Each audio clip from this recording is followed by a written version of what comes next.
Hey everyone, good evening. Welcome to the fifth debate of term, the comedy debate, which has now become a regular, much-loved feature in this term's, or in every term's lineup.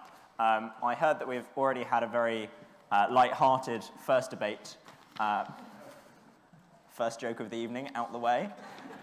Second joke of the evening. But our speakers tonight are going to be just as invested. I'm not going to do introductions. I'm on 3 already. I'm really done. But I won't give an introduction because we have such a high-class lineup of speakers tonight that if I were to tell you their achievements, I would say the word Edinburgh Fringe Festival at least 5 times. So assume they're all fantastic and they will all make you laugh.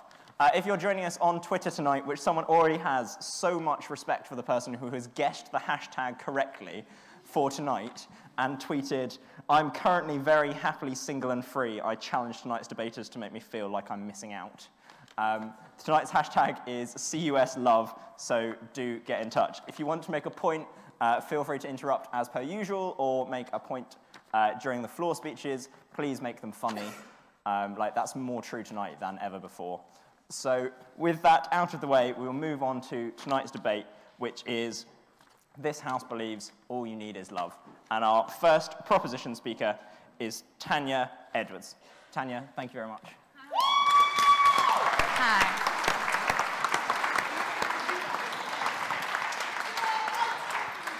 Good evening. It's wonderful to be here tonight. It's especially wonderful to be talking about love when I'm actually pregnant with my first baby. Thank you. Taking the opportunity to go around the country looking for the daddy.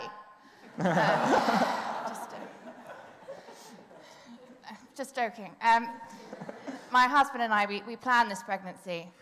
I say we planned the pregnancy. I'm the organised one in our relationship, but we do love each other, and that is the important thing. I said to him last night that I was doing this debate, and I said that I was arguing that all you need is love, and he said, only you could believe something like that. But I do believe it. As Dion Jackson said, love makes the world go round. But what is love? We cast our nets so wide. We have romantic love, platonic love, sexual love, maternal love, friendship, love of God, love of country, love of being on the winning team. Semantically speaking, we have this sewn up. If you're a fan of the French psychoanalyst Lacan, and for the benefit of tonight, I am, Lacan says that love is giving what you don't have. Giving what you do have, he says, is not love, it's throwing a party. We all love a party, but that's not his point. He argues that the lover feels a lack or emptiness within himself and a yearning for something to fill the void, and that this is the gap from which desire springs. Desire being, in the words of Spinoza, the essence of humankind. So in psychoanalytic terms, this lack obviously stems from symbolic castration, from the sacrifice of jouissance each of us has had to make in being weaned, toilet trained, and separated from our primary source of satisfaction, our mothers. This is obviously a cause of some concern to me. The more I study psychoanalytic theory, the more I worry that if I teach my son to use a potty or stop breastfeeding him before the age of 35, I could really screw him up. But back to Lacan. All human desire stems from this lack. As infants, he says, we open our mouths to express our hunger, and we learn to speak to express our wants.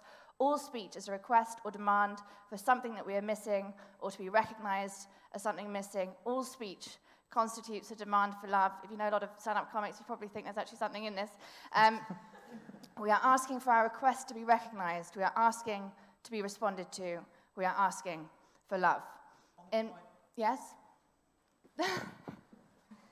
But it's not like Jongleur Southampton, is it? If love is all you need, huh? If love is all you need, and all speech is a demand for love, why are you speaking?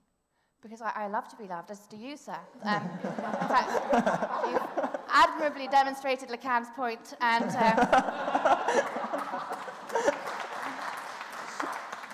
I hope you feel reassured for it. In Plato's Symposium, Diotima A wise woman from Antonia tells Socrates of the god of love. He always lives in a state of need. Love is need. Robert Solomon, the philosopher, says that the primary reason a lover says, I love you, is because they need to hear the words, I love you too. Without a doubt, we all understand how significant those words are. We all know how hard it is to say, I love you, when we don't really mean it. You really do, yes.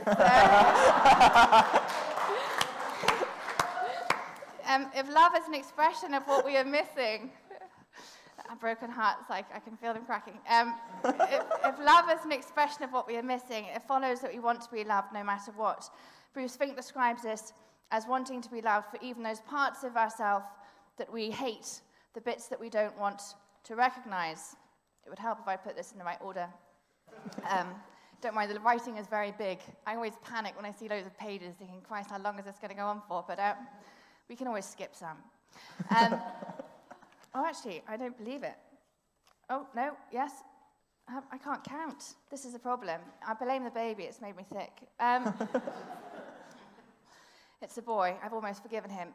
Anyway, for knocking all his sister's sperm out of the way. But never mind. Concentrate.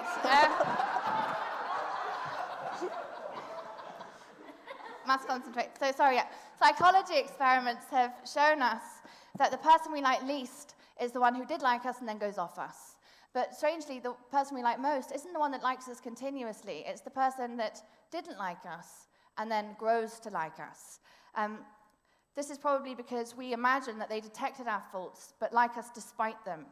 It's what Peter Salovey describes as the pratfall experience when we have it in others. We actually like the competent person who makes mistakes. So lovers manage in their passion's cause, as Molière writes, to love their ladies, even for their flaws. On the subject of flaws, I have noticed recently that some very attractive women do not seem to realize quite how irritating my husband is. It's obviously very hard for me to be there to tell them all the time, which is probably why love can make you possessive. And this is why we like to symbolize our love. For example, my husband, he wears a wedding ring. It's a very important symbol. It says, whoa, stop right there, ladies. Someone is already making this man's life miserable. So, Helen Fisher studied men and women in New Jersey and Tokyo about being in love. She found that age, gender, sexual orientation, religious affiliation, ethnic group, none of these human variables made much difference in the responses. The only dramatic differences were between Japanese and Americans, and they were cultural differences. But whatever their romantic understanding of love, the Japanese government is worried that their young have given up on its pursuit. In 2012, the sale of adult incontinence pads outperformed the sale of nappies for the first time. Obviously, our primary concern should be, are all of these products biodegradable? But on a basic level, this reminds us that love encourages us to reproduce and sustain our societies and ultimately our species. Love and its pursuit in all its different guises are fascinating to us, and they inform all of our aspects of culture and its expression in art and in literature. Personally, regarding the guy who's texted that he's very happy being single, I also enjoy being single, or as I called it, free. I felt like Eve in the Garden of Eden. There was temptation everywhere, and every now and again some rotten fruit would fall on my head. I didn't plan on getting married. I didn't actually think that I would ever find anyone I loved as much as the osteopath. And to be honest, I didn't. But my husband was such a close second, I thought, what the hell? Now I like to listen to my friends' amorous adventures and pratfalls, and I think that we all do. We all like to listen to our friends' stories. I think it's something that helps us nurture our non-sexual relationships and is a form of social bonding. I've discovered vicariously the wide variety of ways that we express our desire for love physically and how extraordinary these ways are.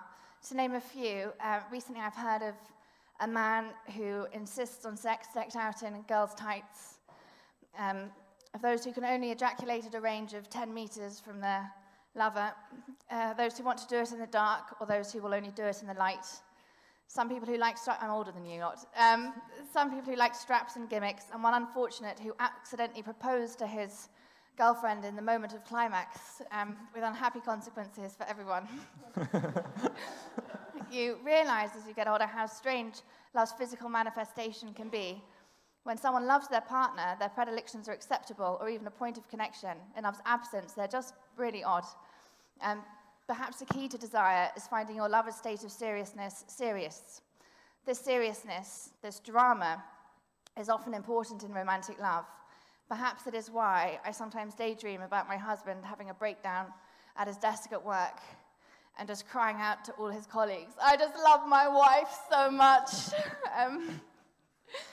I think our friends' romances can also be frustrating because unrequited love, if you have friends that are in unrequited love, that demands to be listened to endlessly. And in fact, if you realize that someone wants to talk to you and you never thought that they liked you before, it might just be that they need fresh blood, that no one else will listen to the same old shit. But requited love is also frustrating because it means that we can lose our friends altogether. They no longer want to go to the pub with us or to play pool. But when you fall out of the loop because you're in love, you might realize that you never liked pool in the first place. You were just looking for a partner. You don't want to hang out with anyone anymore. And in this respect, love doesn't necessarily involve deep and meaningful conversations about art or music or politics. Sometimes it's just staying in and watching an episode of MasterChef. I would really put it off as long as you can. I think romantic love also changes over time. When we're young, we fantasize about different ways that we can sacrifice ourselves for each other. But when you get slightly older, you just think of all the different ways you can keep safe and warm. This weekend, my husband is going to be in the Middle East for work. He's taking extreme measures to avoid buying me a Valentine's Day card. And I will be hoping that he is safe. Perhaps this desire for safety is the precursor to wanting to start and nurture a family. To have a child, Elizabeth Stone says, is to have your heart forever walking around outside of your body. Maternal love is the natural love explored by Sir Thomas Aquinas and exhausted by Freud. It is based on the life drives for nourishment, warmth, and care. It is oxytocin, the love hormone that helps a woman give birth and enables her to breastfeed. God help us. And the neuroscientist Dick Swab, his parents obviously had a sense of humor.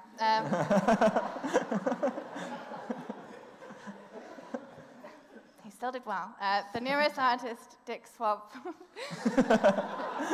shows us that it is in nursing and playing with a child that a mother's brain is calmed by oxytocin, which also stimulates her interaction and close bond. A mother who hasn't formed a close attachment to her child doesn't experience a rise in oxytocin levels when she plays with it. Children who grow up in an orphanage have lower levels of oxytocin in their blood than children who grow up in a family. Even 3 years after being adopted, children who are neglected early in their development don't experience a normal surge of oxytocin during affectionate bodily contact with their carers. In other words, their ability to bond is impaired on a long-term basis, sometimes even permanently. Darwin found that the brains of hares and rabbits that grew up confined in boring hutches were almost up to 30% less developed than their wild counterparts. When animals are placed in an enriched environment, their brains grow and develop more synapses. Children who are seriously neglected during their early development also have smaller brains. Their intelligence and linguistic and fine motor skills are permanently impaired, and they are impulsive and hyperactive. Their prefrontal cortices can be particularly undersized.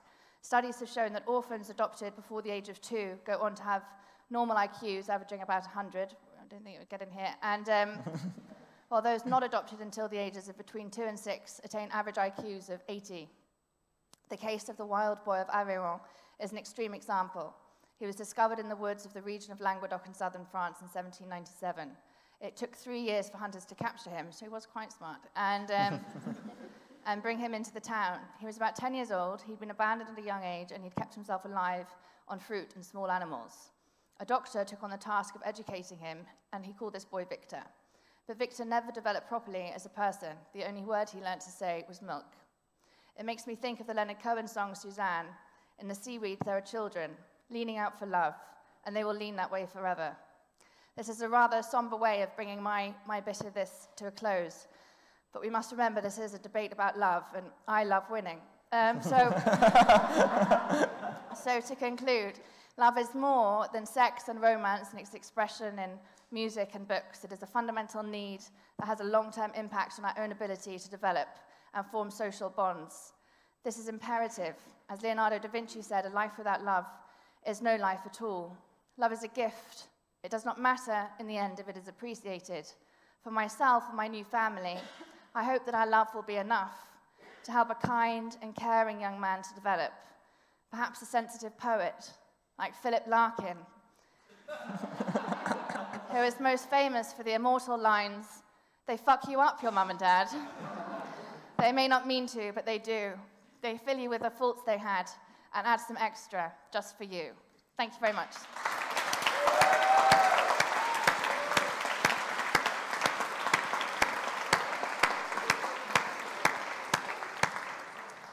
Thank you very much, Tanya. Right, I'm going to head straight over to our first opposition speaker of the evening, Finn McRedmond. The floor is yours.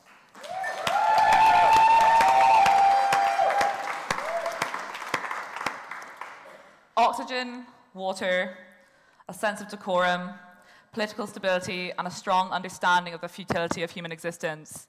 Just a mere 5 things which we need that are not actually, in fact, love. And with that, I actually think I've made my case. But to justify all the free wine I'm receiving this evening, I think I better fill up for a few more minutes. I'm not exactly qualified to be here at the all-women comedy debate. I'm not a comedian. I am a woman, so I do qualify in that sense. But I also don't know anything about love. So I thought I'd do a bit of research to prepare myself for this evening, which led me to the interesting website www.loveidioms.com. And I came across some phrases. Number 1. To be head over heels in love, which by all accounts means to fall deeply in love with someone, especially in a sudden manner. I mean, this phrase is just ridiculous. Your head is supposed to be over your heels. Like, my head is over my heels right now. I mean, I'm just not taking advice from someone who demonstrates such a fundamental lack of understanding of GCSE biology. Number 2, all's fair in love and war. It's just not the case. It's why we have the Geneva Convention. It's funny how people say that when we're talking about dating, but not when we're talking about Hitler.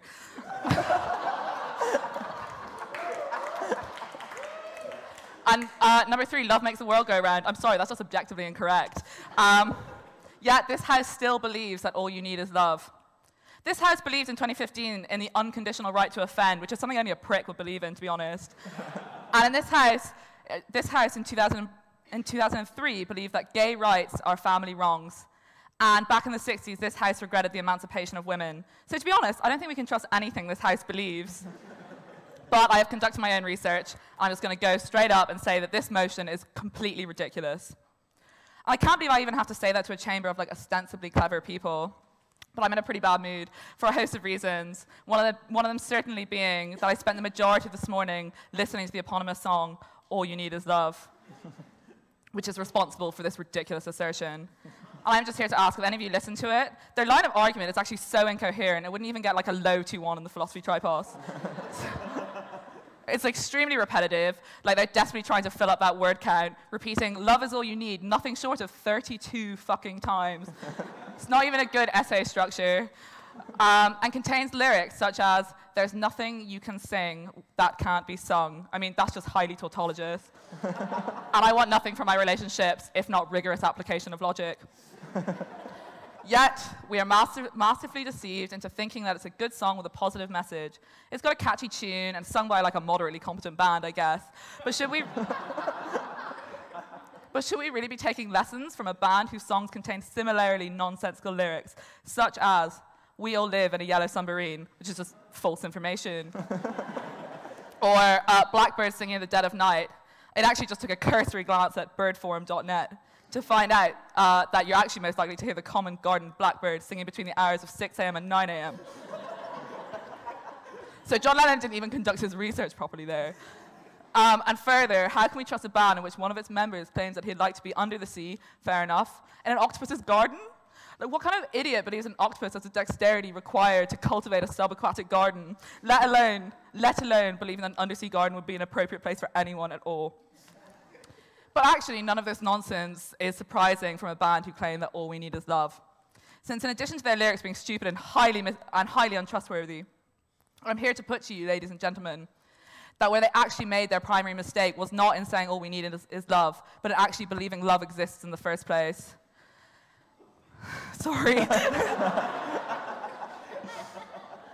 Not only is love not all we need, like that's just a fucking ridiculous assertion, but also just does not exist.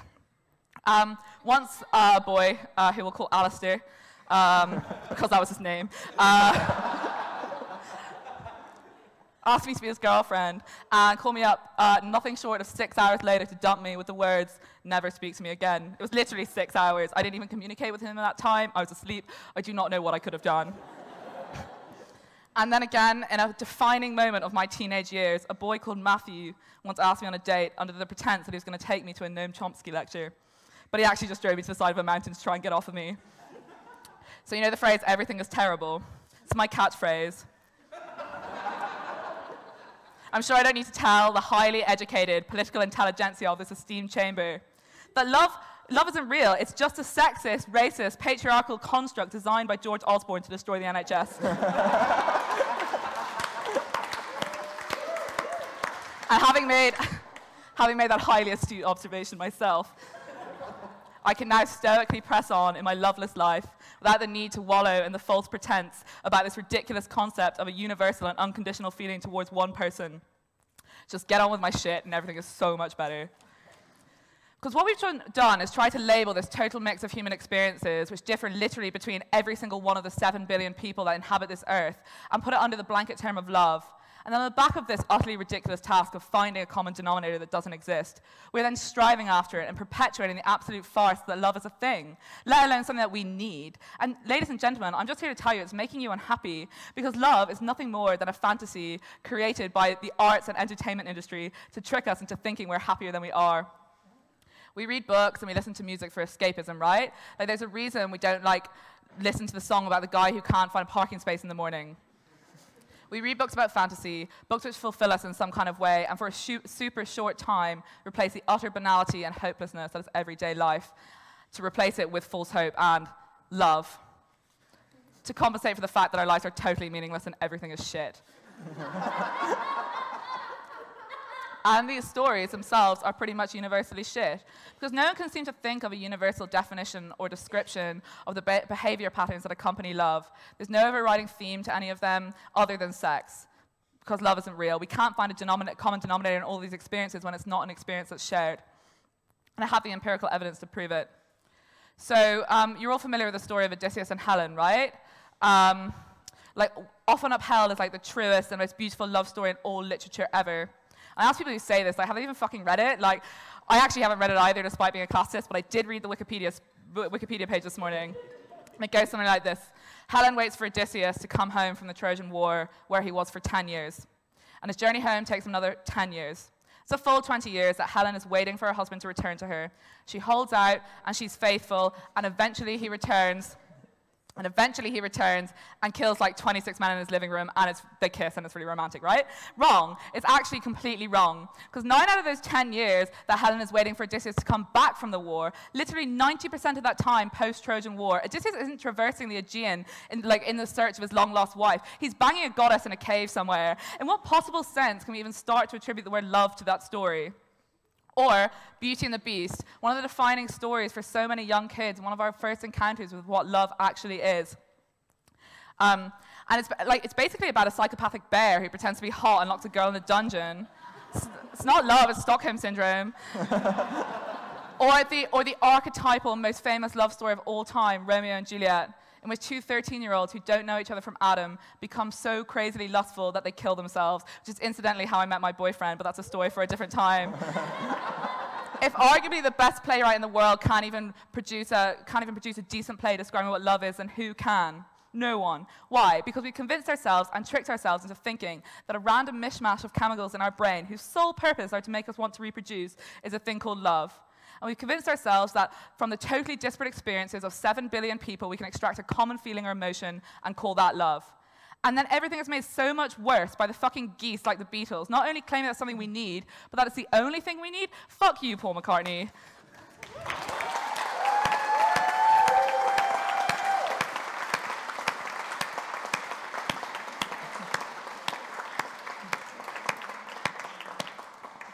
Thanks very much, Finn. Right, before we open up to the floor, give you a last chance to think of something funny to say. We've had a few tweets in. Alistair, the aforementioned ex-boyfriend, has got in touch.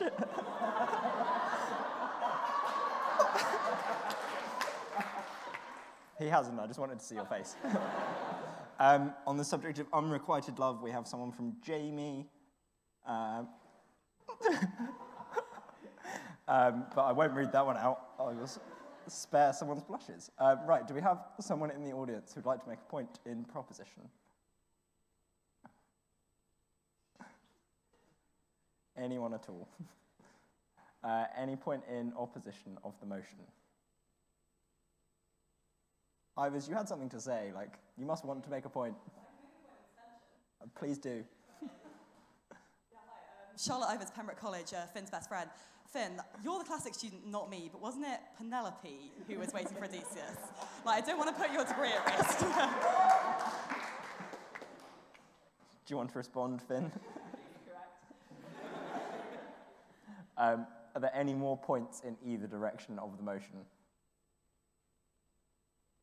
No, right, I think we'll go back to the actual comedians.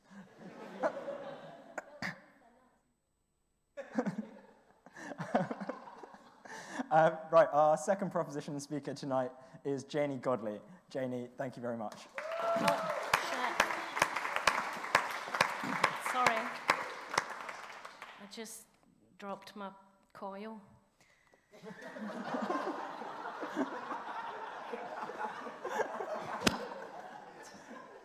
Genuinely, that's the size of a coil.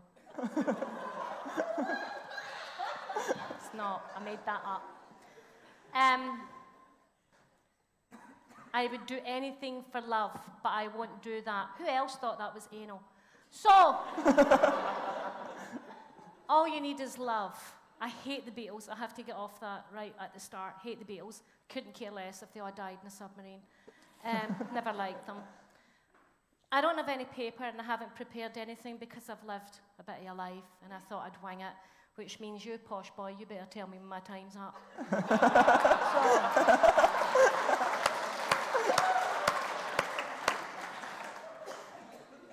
I don't know what kind of sign you're going to make, but it better be fucking good. I don't wear rings, I don't have my husband's name, and I've only got one child because I don't breed well in captivity.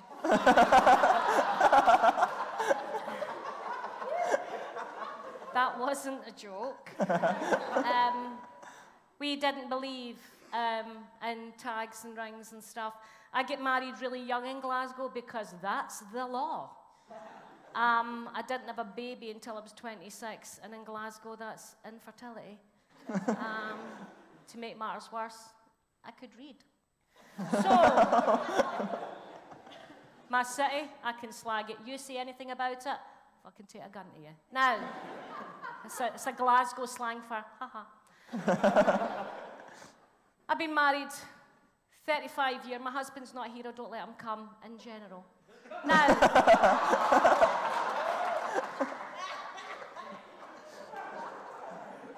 of course I do. How else would I get the ironing done? Now, that's love and feminism, because basically, I do something for him that takes 3 minutes, and he is 2 hours with that washing basket. And he didn't know there's a fitted sheet in there. And my husband has autism, so that makes the whole thing that bit funnier. Now, I never knew he had autism. I thought, oh my God, he's just a Catholic. No. It was a syndrome. Oh, I didn't explain. I'm from the East End of Glasgow, where the Catholics hate the Protestants hate the Catholics. Occasionally, a black person turned up to take the heat off everybody. So, wasn't even a real black person. It was my racist cousin, Tanya, who likes a sunbed. It's weird, isn't it? The more racist you are, the browner you want to look in Glasgow. How odd. Anyway, we get married really young, and my husband's got autism. It's not the good autism where you can take him up the casino to count cards. It's the irritating autism, where if I move a towel, he says, have you moved a towel? And I say, why are you that dude for sleeping with the enemy? Am I going to have to fake my own death? And then my daughter says, Mum, I can't believe you married him. And I said, haha, I just fuck him, you've got his creepy DNA. Now,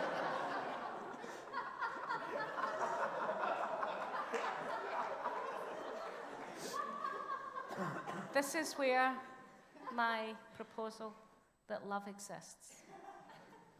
I'm married to a man who does not like making eye contact with me. I didn't know that he had autism and Asperger's. He's thinking of becoming a vegetarian because he's not getting enough attention for the first two things. So I thought for years he was just indifferent and weird. And we had to get him diagnosed. By the way, you can't just call people autistic. That's not fun and it's not clever. You have to get them diagnosed. It takes 6 months by a very boring man called Tom. My husband, the very first time we got him diagnosed when we walked in, because I love him and I want him to get a true diagnosis, the man said to him, what were you like as a child? And my husband said, young. It could have ended there. But no, I had to go on for 6 months. And to let you understand a bit of my background, I married into a gangster family in the East End of Glasgow. I never knew they were gangsters. I just thought they were a highly organised bunch of men. And I thought, who else doesn't have a timetable? Anyway, my husband's mother had 7 sons. She had a son, a son, a son, twin sons, a son, then a son. Then she died. I'm presuming of boredom. So I married into this crazy family, and when my husband got diagnosed, the man who diagnoses people with autism and Asperger's said to him, what was your father like? Because to get to the root of this problem, he has to find out the parents. Because clearly his father did this to him. And my husband said, my father was a gangster. He killed people, and he murdered folk, and he robbed. And the wee autistic man who helped, she said, that must have been so difficult for you. And my husband went, not really, he never robbed me or murdered me. Now, the point I'm trying to make is, my husband can't touch velvet. He can't eat anything. This makes me laugh, and I have to say this without laughing, and you might not find it funny, but my husband can only eat lemon if it's savoury, not sweet. There is no reason that's funny, but for me, it makes me piss myself. Just, do you want something lemon? Only savoury, never sweet. Yay. I'll let him touch me. Now, he can't touch velvet, he can't eat lemon savoury, sweet, only savoury. He can't make eye contact. He likes to wear headphones all day. He doesn't like the sound of anybody else's voice. He does not believe in love. He believes that he's just attached to me chemically because I'm good at talking and he's quite backward. His words, not mine. He believes that the world does not really exist in a true plane. As far as he's concerned, nobody should be homophobic, nobody should be racist, and nobody should ever hurt anybody for their religion, so I'm hoping everybody's a bit autistic. He is a man who has never really enjoyed being around other people, and at 35 years of marriage, once he got diagnosed, I went to see a psychologist, and I said, so what was that whole thing in the 80s when we owned a pub and he used to wear a suit and take me for dinner and threw parties and became a father? Does that mean he doesn't love me? And she said, well, he was role-playing. I went, he could have fucking come up with a better character. And then I was faced with the awful fact that this house faces. Does my husband love me, or is his autism just a basic chemical need for somebody who wants to be with somebody that can facilitate his life? And she said, he does love you and he loves your daughter. And I went, well, you're paid to say that and I don't like the cut of your jib. So I left there and I went to the source of the matter and I said to my husband, I spoke to your psychologist and she said that you have pretended your whole life to be somebody you're not to fit in with society, because that's what autism is. Does that mean you don't love me? And his words were, a man that can't read, he can't write. He has never been able to make friends. He's socially inept. And he ran a business since he was 15. He owned a pub. He owned flats. He pretended the whole building to be members of the Tory party in 1988 so that in Glasgow Council we're going to pull our building down. He joined the Tory party and made everybody join the Tory party. The Tories discovered they had a Tory stronghold in Glasgow. They saved the building. They gave it a grant. We all went back to being socialists on Tuesday. The building still stands to this day. He is not a stupid man. He just isn't very good at explaining his emotions. And I am faced with the fact that I've been married to a man all these years and I had a child with him. And I said to him, how do I know that love exists? And he said, every day of my life, I get up and I could so easily slip the other way. But I try every day to make sure that you and the child I produce is loved, so it fucking exists.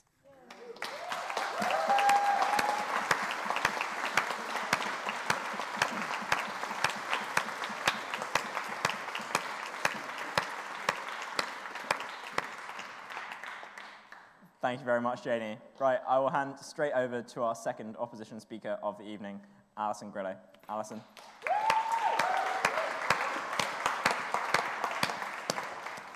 Hey, everybody.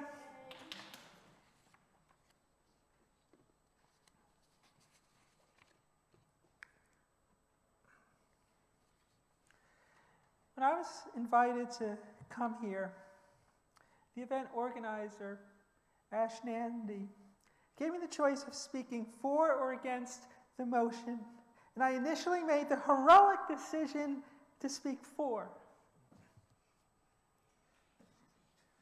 I love love as much as the next girl, and certainly I would receive points for a degree of difficulty. But as I tried to write my speech, I really struggled to create something truly compelling. And then you know what happened? Ash emails me asking me to speak against. And a weight fell from my shoulders. Yes, I can be dark and cynical. By the way, last night, I lay awake in bed, terrified that Ash would ask me to switch back.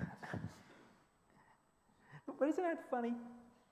I jumped on the opportunity to speak for and was thrilled to speak against, which proves undeniably that women don't know what they want.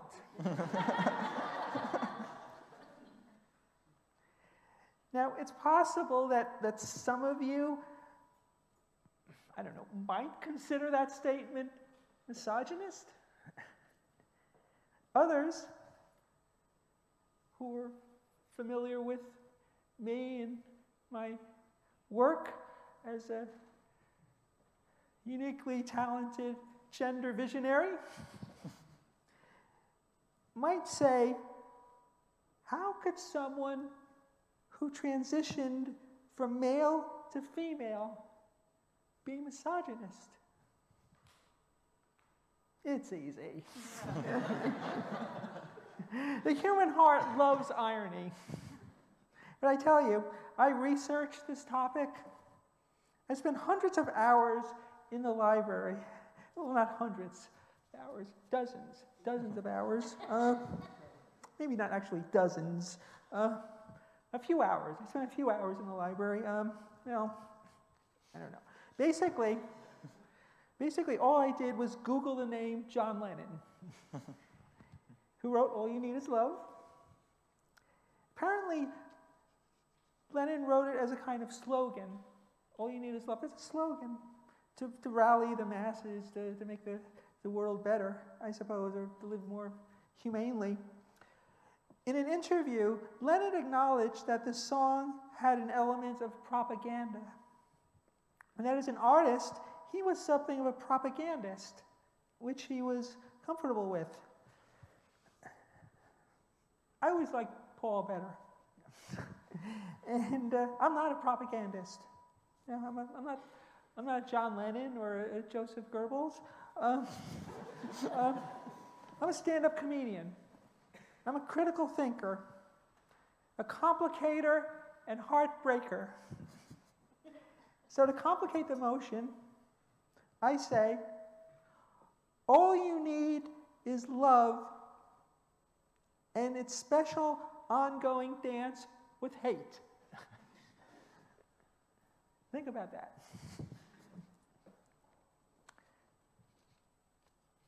Ever since I got up here, I've been studying your faces, and I can sense your hunger for my insights on the U.S. presidential election.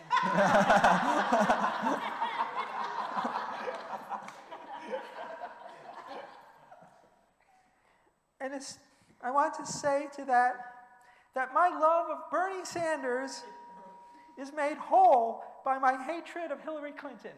You see, in America, we don't vote for candidates as much as we vote against other candidates who are even worse. I guess that's why there's so much negative advertising. By the way, speaking in opposition tonight, I feel kind of like Hillary Clinton. All you need is love and a willingness to accept huge speaking fees from Wall Street investment banks.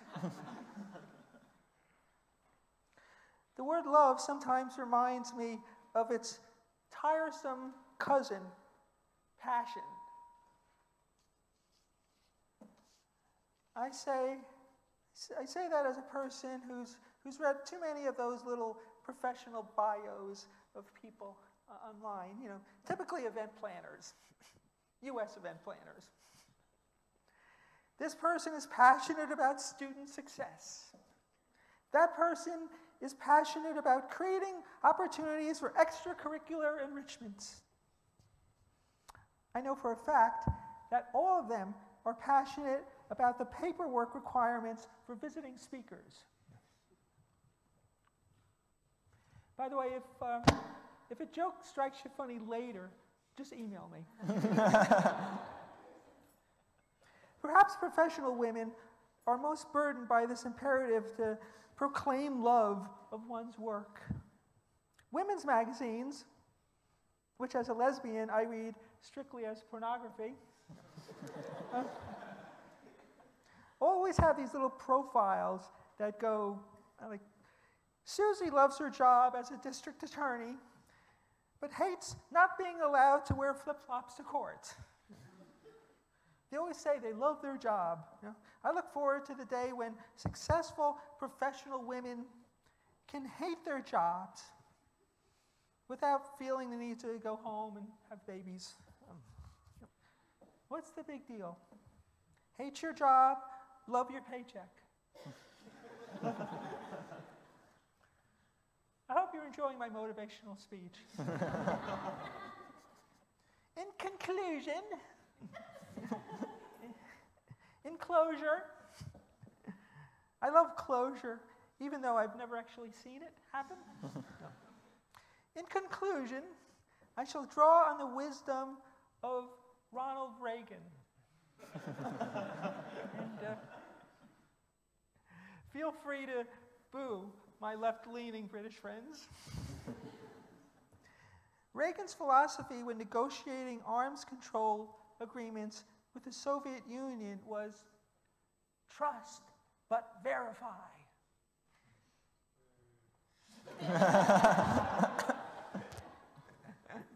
That never really gets a laugh from U.S. audiences either. Anyway, as Reagan would have said, God bless you. Thank you. And I love, hate you all. Good night. Thank you.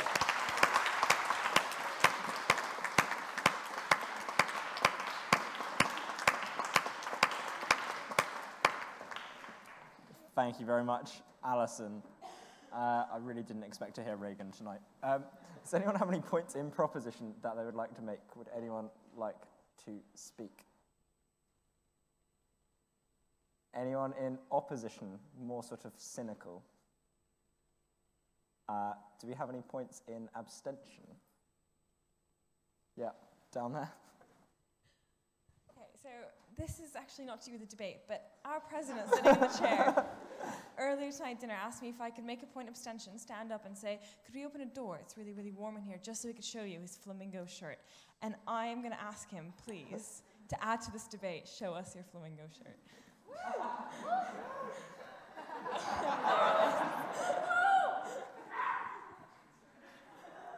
Thanks, Layla. I really don't think they knew that was planted.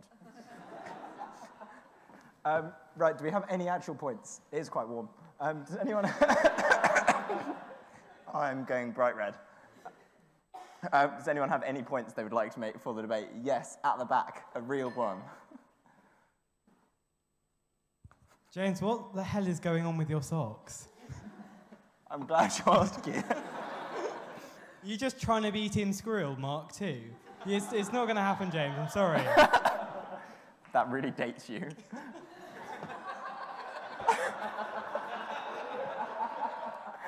They're monkeys.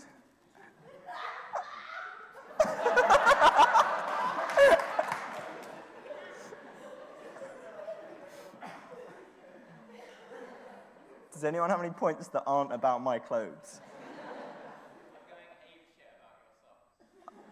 Oh. Yeah, down at the front. Seems that we're talking a lot about whether love exists or whether it's a myth, but I think it might be interesting to talk about whether all you need is love or whether there are other things that should supplement it. Would any of our speakers like to come back on that? I would. Yes. I think you're absolutely right. Do you have to stand up? You can do whatever you like. Good. So, yes, absolutely. Love is not enough. You know, you could be in the desert and it's just love and you're like, yay.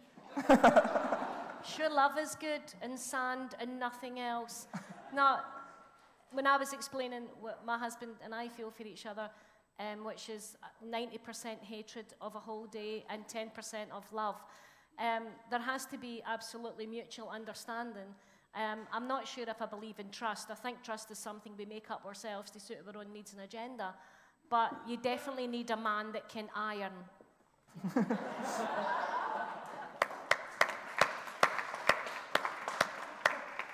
At this point, I'd also like to point out, because I was probably the only one watching, whilst you were all looking that way, Finn moved back in on the free wine. Do we have any more points that anyone in the audience would like to make? No, in which case we'll move on to our final prop speaker of the evening, Ninia Benjamin. Thank you very much.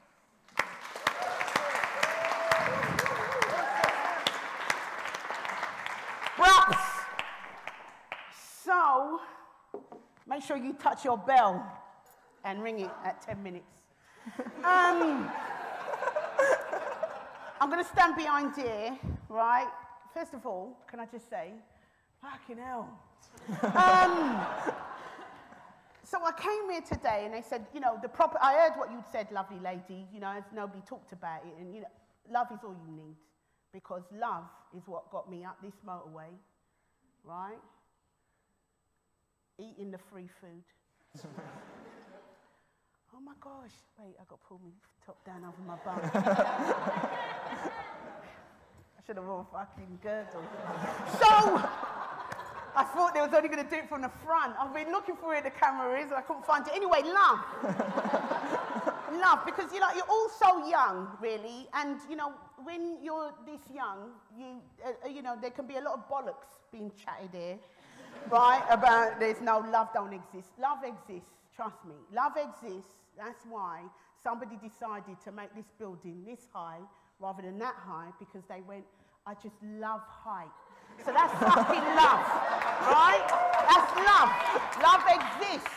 Love, if you didn't love, if there was no love, you wouldn't be in here right now. You'd be at the Polytechnic, right round the corner from your fucking houses, studying, not in Cambridge. I nearly said Oxford, and then somebody would have gone, oh my God, you said Oxford, and then somebody would have slept with me.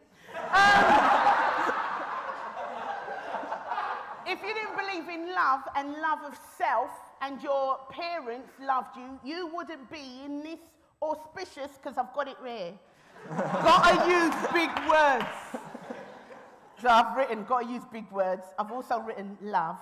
I've also written what that lady got in there. It was Penelope, not Helen. Helen was the slut who started the war. I don't know what the fuck. I don't know what that means. But somebody I love told me that, right? And I've got, do not forget your lip seal, because it's on the chair. And I've got, do I have to talk for all of the 10 minutes? I said to myself, you know, like, because I'm not in love. You're all right, sweetheart? You're young, you don't know shit yet. So, but some of you do, you know, like, there is romantic love and all of that. We all want, you know, not all of us. Some of us are going to stand there blatantly and go, you know, love is not all you need. And as Janey said, it's right. If you're down in the desert, yeah, going, oh, it's love, but thinking about the love, which is all you need, might make you live an extra 3 minutes as opposed to the 3 minutes when you were dead because you didn't think about no fucking love in your life and you didn't have a reason to live, right? Love is the reason why I decided to come here, because it's love of self. And I've never ever been in, I didn't go university or nothing like that. He said CSCs. Somebody said, oh, my CSCs. The lady, the young Finn said, you know, in CSC, and I thought, oh, I went to, you know, I didn't do CSC, I did CSCs, not GCSE. I don't know what the fuck. I did it a long time ago, right, in Bethlehem. Do you know what I mean? That means a long time ago, right? Love is all around us. If we didn't have love, what would we have? We would have war. Well, we've got war. But I'm just saying that even them people warring, even in their misguided, gosh, don't the red look nice? Even in their misguided, I feel like I want to talk, I feel like I want to go, Mr. Speaker! Because it just looks like it. Fucking hell, when they debate on nuclear disarmament, they're inviting me. Even within the hate, it's a love that they have that makes them hate, right? Even the people are warring. It's a love of whatever it is that is. Don't move because this is hiding. That is making them love. So love is all around. Love is in food. I can attest to that. Do you know, love is in the fact that somebody said, let's bring young people, right, because most people are young, into this learned hall. Like 500 years ago, wherever they built Cambridge University, 800, thank you very much. How's that? I really was looking for the help, but Mr. Speaker and Mr. Flamingo shirt, right? You know why he did that? Through love. He went, I'm not having to make it younger than it is.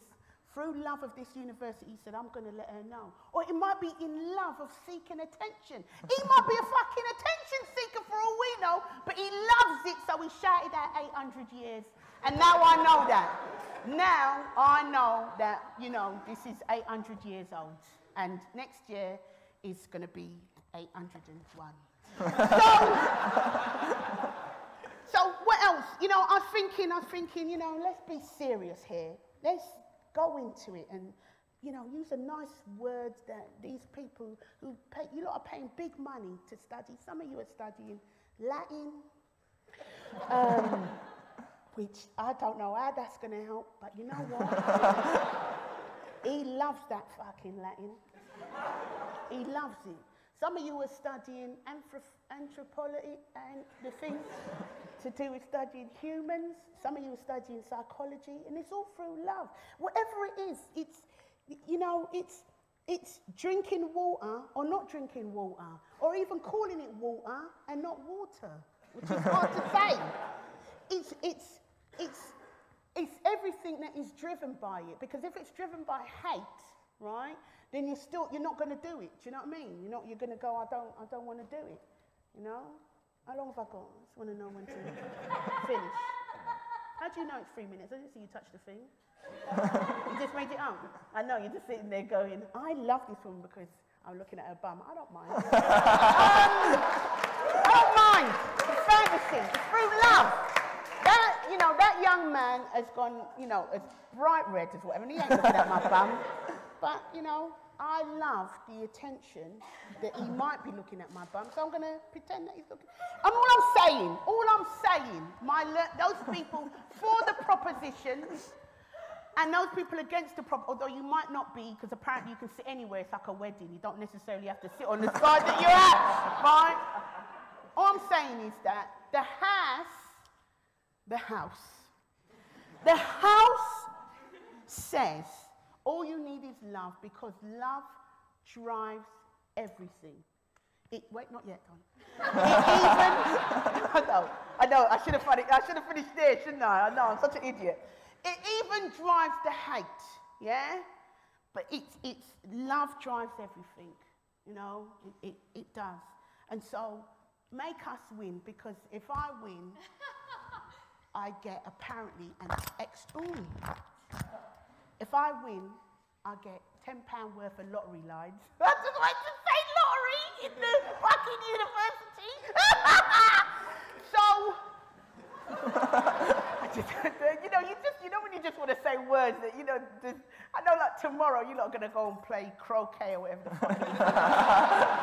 You're not doing, I don't know what you do in universities. But all I'm saying is love drives everything. Love is the reason why all them crests are up there. Those are all the different people that made shields in the years.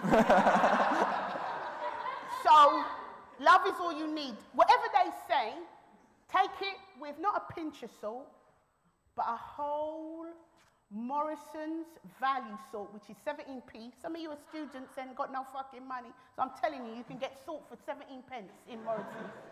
Take it with a whole bag of salt. They're going to say lots of stuff about love. So I know the last speaker, she's good.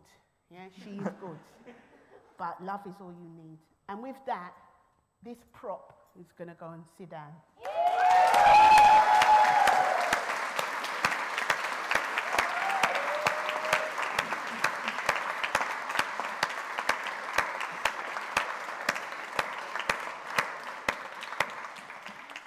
Thank you very much, Ninia. Right, with a billing like that, we must move straight on to our final opposition speaker and final speaker of the debate. Kate Smurthwaite, the floor is yours. Can I get some water?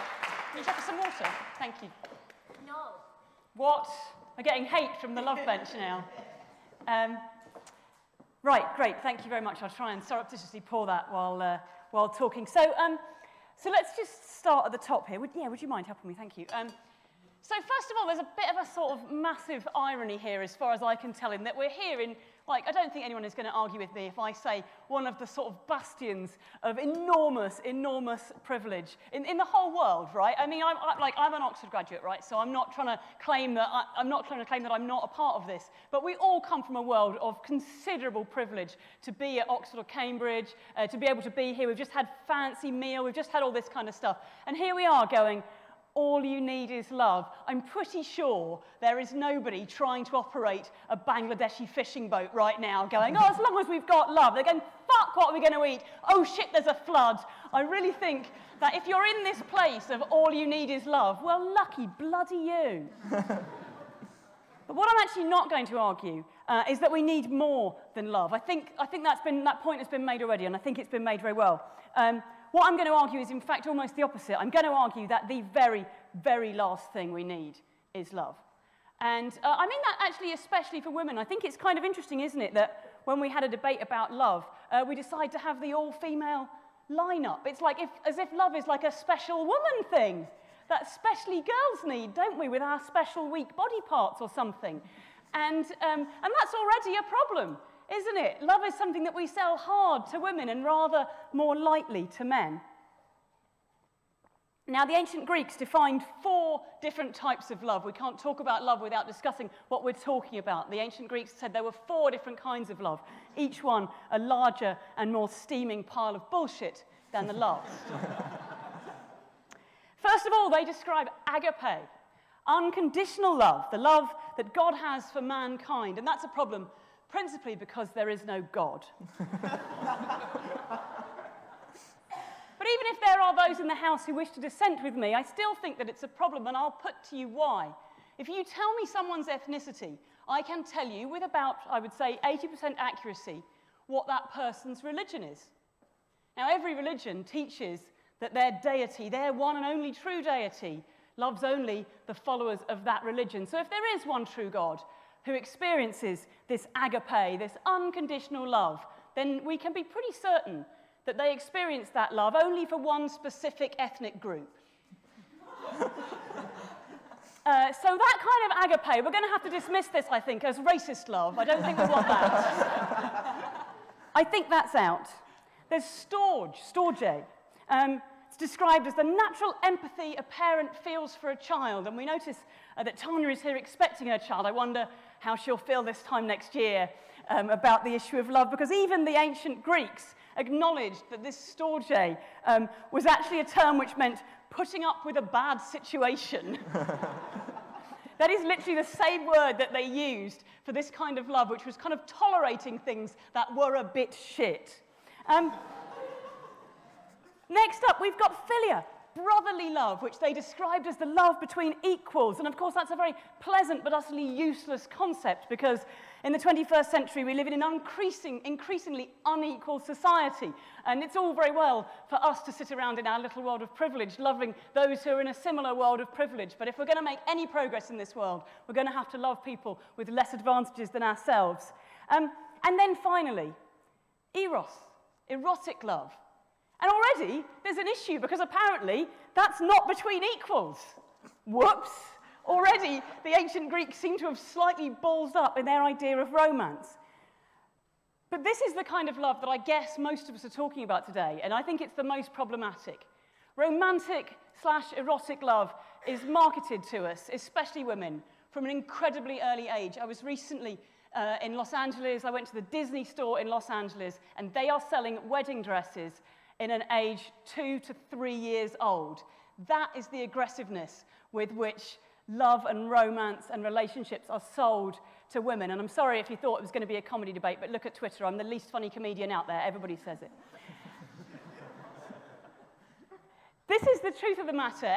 All these movies, all this crap out there trying to sell women this idea of romantic love as the happy ending, as being all we need, as being the rainbow at the end of the movie. That's what happens. And I think, as Finn pointed out, even the movies don't even manage to portray it in a positive way. You talked about some more classic stories and things like that. I'll go straight to the top of the tree. Love Actually. That's a crock of shite, isn't it? One of the plot lines in that film, Colin Firth is in love with a woman who doesn't speak English. He learns Portuguese, she learns English. They meet dramatically at a flight of stairs.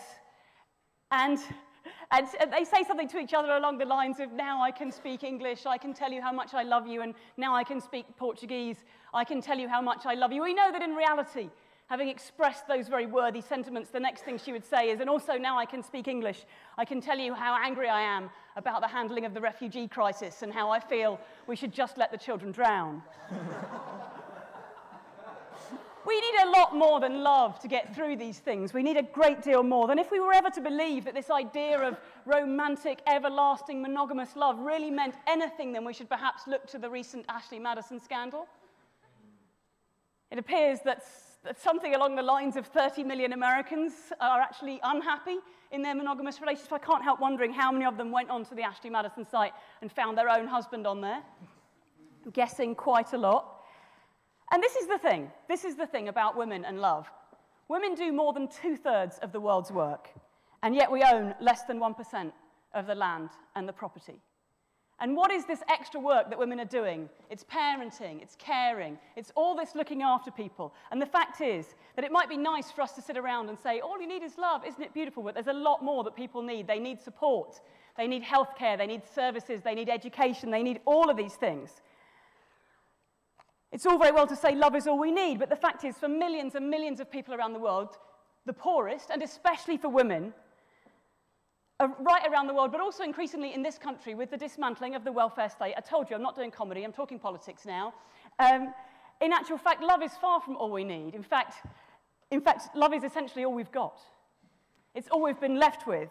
And I'm going to put it to you this, that if we are going to argue that somehow, women are willingly taking on all this extra work that we didn't sign up for, that we're not being paid for, then the very, very, very, very, very least that we can possibly say is all we need is not love. We at very least need love and reliable forms of contraception. Thank you very much.